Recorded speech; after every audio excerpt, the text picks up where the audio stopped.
The first day of this week by calling for an end to political tension. Via Facebook, he expressed willingness to mediate between Rama and Basha while offering international intervention as an alternative. The DP supporters have protested with banners in their hands in Shkodra city against the new mayor of Shkodra, Valdin Pretli. The DP leader has called on the prosecution to charge him for failing to declare his past as a drug trafficker. France and the Netherlands are expected to be among the countries that will refuse accession talks with Albania in October, as the two states have expressed scepticism about law enforcement and the level of corruption. It's 6 o'clock on Monday, the 12th of August, 2019. Good evening and thank you for tuning in to RTV Ora's English edition. My name is Alexandra, bringing you the only daily update of the local Albanian news translated into English. And on to the top story for tonight. President Ilir Meta urges Edi Rama and Lulzim Basha to give up the power struggle and think of the October 13th elections, as he says there is still time to return hope to Albanian citizens for Europe. Also, the head of state called attention to the comments he made on June 27 last year, following the conclusions from the European Union Council, which warned Albanian politics that time was running out and that local elections would be a difficult test for the decision on the negotiations. Not only has a year been wasted without any cooperation, concentration or responsibility, but everything has only gotten worse in the interests of this power struggle. In the meantime, more than 2 months have passed since the day I gave both the parties the opportunity to hold comprehensive local elections. But we still have the opportunity to use the current days to hold elections on October 13, 2019 as an obligation not only legally, but also as a necessity to avoid having zero chance for Albania to open accession negotiations with the EU on October 18, 2019, said Meta.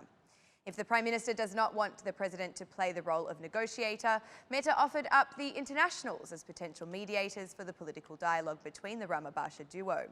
The willingness of OSCE officials to help overcome the crisis urgently needs to be taken advantage of. Realise this readiness now, not only to hold local elections on October 13, but also to reach an agreement on electoral reform as soon as possible, so that our country can open negotiations on October 18, 2019, said President Ilir Meta in his remarks. All the alternatives, according to the head of state, are on the political table, but if the majority and the opposition refuse to comply in finding a solution, they run the risk of isolating the country from the European family.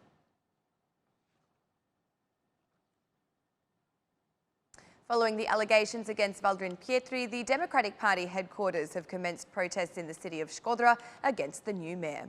With banners strung across vehicles along the main road of the northern capital declaring Nako Valdrini out, the opposition supporters demanded his departure from the municipality. On the other hand, through a status via Facebook, the Democratic Party leader, Lulzim Basha, demanded that the new mayor of Shkodra, Valdin Pietri, be investigated under the anti-mafia law.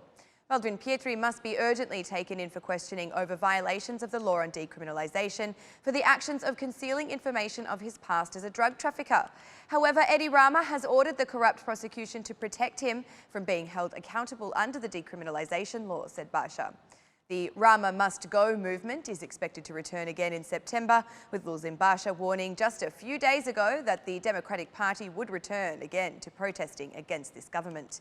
Crime and Edi Rama go hand in hand. To get rid of crime, we must get rid of Edi Rama. The outbursts of this psycho thief and his gang impact on the safety and livelihoods of every Albanian family, protested Basha. According to the opposition leader, as long as Edi Rama is in charge of the government, there will be no punishment for incriminated politicians.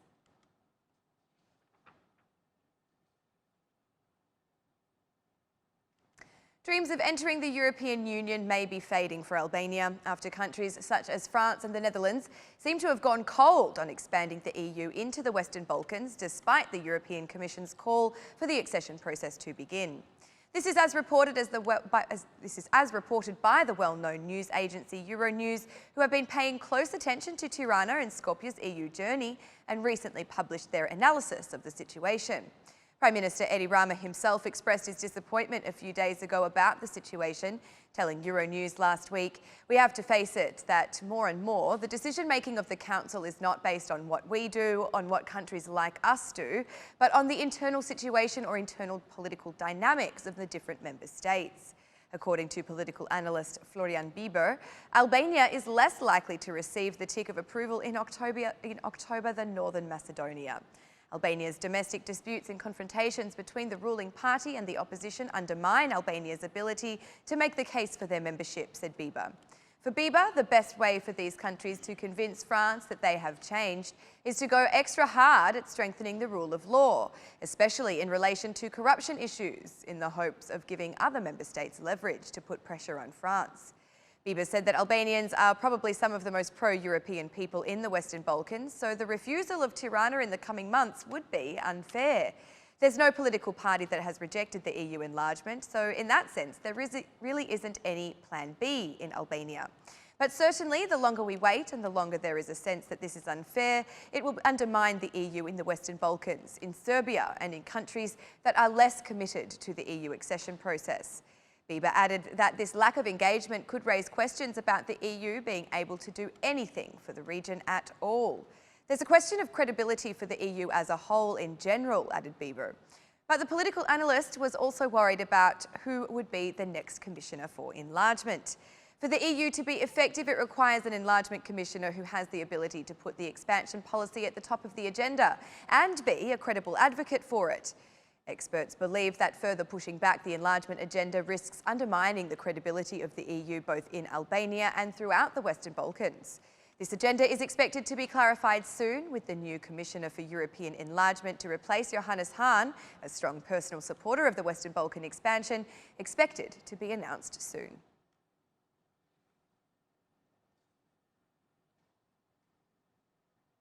The increased number of commuters, combined with maintenance work being conducted at the peak of the season on the national highway, has resulted in extremely heavy traffic. Citizens who have finished their holidays have been forced to spend several hours waiting to cross the other side of the border. There is work being carried out on the section running from Morina to the Black Green Bridge, but also the high influx of citizens returning to Kosovo after the holidays and after celebrating Eid Mubarak in Albania have caused a significant impact. Police have intervened in order to stabilise the situation, with citizens from Kosovo considering the situation very abnormal. According to them, to conduct such maintenance work at the peak of the season is an absurdity that will influence their decision to return again to Albania. According to police, over 22,145 citizens with 4,058 vehicles have entered Albania since 3 a.m. this morning. Additional measures have been taken to increase the number of processing counters open, while a fixed patrol has been placed on the Kukas Bridge due to the work.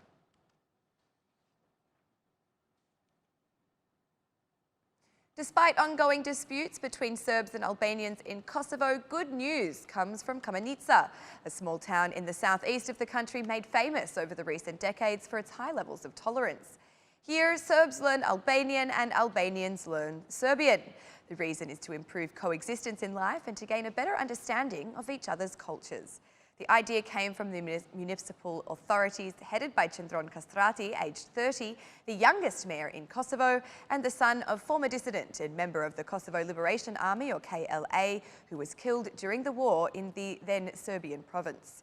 He said the move was just the beginning of a set of processes aimed at removing prejudices.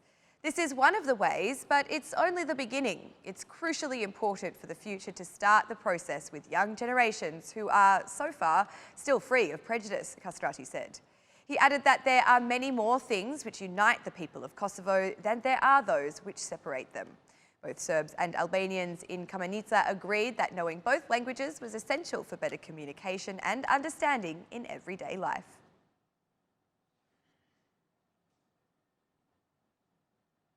The Marubi Museum will have their complete collection digitised. Work on the digitisation of inventories, client index pages, notebooks and photographic studio workbooks have now been completed. The successors of the Marubi dynasty have preserved notable moments and documents, such as letters signed by famous European photographers such as Lumiere or Agfa. Despite this, the digitalisation of the dual photo collection is more difficult, as there are over 500,000 negatives in the archives.